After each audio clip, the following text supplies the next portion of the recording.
Oke, sahabat YouTuber semua, ketemu kembali di saluran saya, yakni di channel Kacung MC, channel yang membahas banyak sekali topik tentunya ya.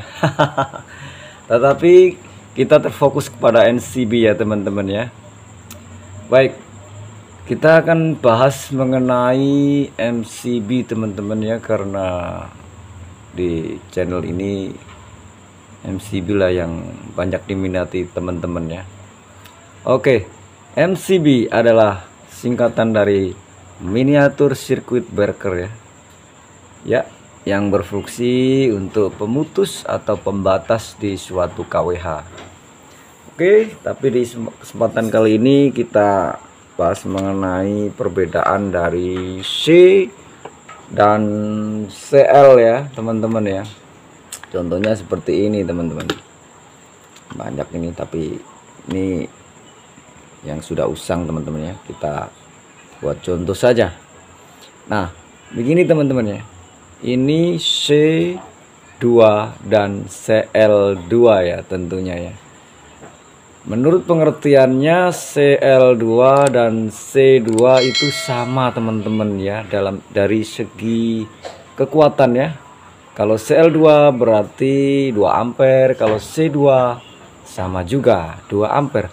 Tetapi yang membedakannya hanya penempatan saja ya teman-teman. Kalau yang seperti ini ya, nah ini CL2. Kalau CL2 ini maksudnya biasanya memberitahu kalau CL2 itu berada di KWH teman-teman ya, KWH listrik. CL2 berarti 2 ampere, berarti daya yang berada di KWH itu 450 teman-teman ya. Sama seperti ini juga C2, dayanya juga 405 enggak, kok 450 enggak, maksudnya sama kekuatannya 2 ampere. Cuman kalau C2 ini biasanya nggak ada ya, ditaruh di KWH itu, dia berada di dalam rumah ya. Ini untuk apa itu, instalasi rumah saja teman-teman. Tapi kalau yang CL2 seperti ini, dia pasti berada di KWH meter teman-teman ya. Makanya jika ada C2 berada di KWH meter, berarti itu ilegal teman-teman, bukan rekomendasi PLN, pasti akan kena ya, kena denda gitu ya teman-teman ya.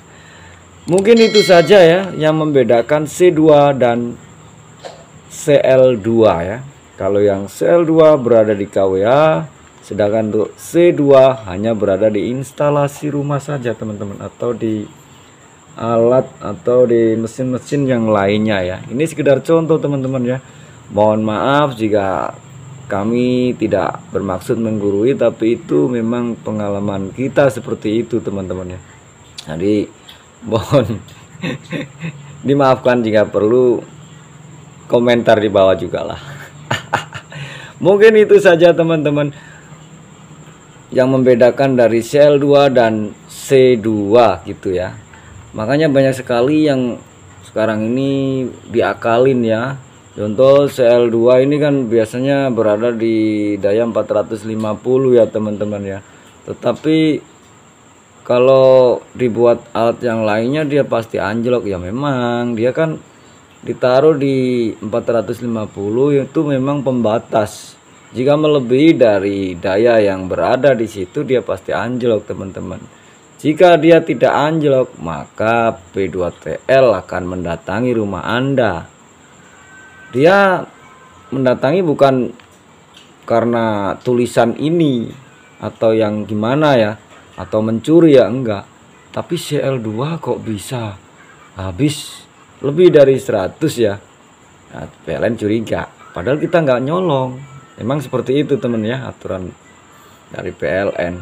Histori pembayaran dari rekening listrik itu yang membuat CL2 P2TL mendatangi rumah kita. Oke, itu saja menurut saya yang perlu kita jelaskan dari C2 dan CL2. Terima kasih. Salam dari channel Kacung MC.